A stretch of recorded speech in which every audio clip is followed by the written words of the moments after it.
Good morning, I'm Ben Brink.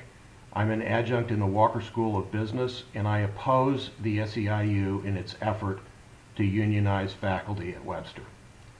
This is the second in my series discussing reasons why I oppose the SEIU.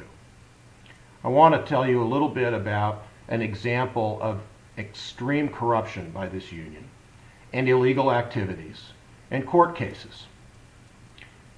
In Michigan, and this is where the story starts. The union colluded with then Governor Jennifer Granholm in 2005 to create a scheme where it created a dummy corporation for home health care workers.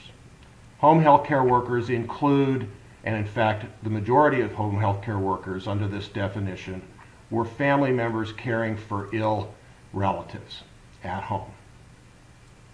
The union was successful in its unionization effort. Michigan is a forced unionization state. And with the governor's effort, they skimmed money from the Medicare checks to the elderly family members to provide dues for the union. This lasted for several years, and when the new governor, Jeffrey Schneider, came in, he ended the practice with an executive order. Of the 55,000 that had been forcibly unionized, 80% of them left the union immediately upon being allowed to do so. But over the number of years, $34 million had been skimmed from elderly people's Medicaid checks. Not surprisingly, suits happened, and there was a landmark finding in the Supreme Court last summer which determined that people who had had money skimmed in this kind of manner had standing to sue the union. The union has done this in other states as well, and in fact in Massachusetts, Illinois, and Michigan, immediately upon that decision, huge numbers of people dropped out of these forced unionization schemes. So the SEIU needs money. It's facing huge lawsuits.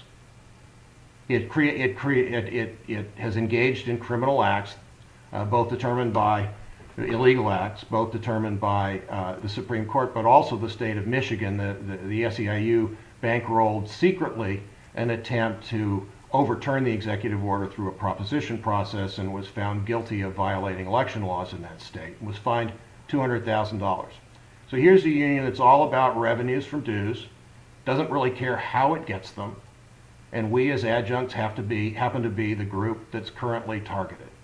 I urge you to educate yourself on the issues of the corruption of the SEIU, and I urge you not to select them to represent you to our colleagues in the administration at Webster University.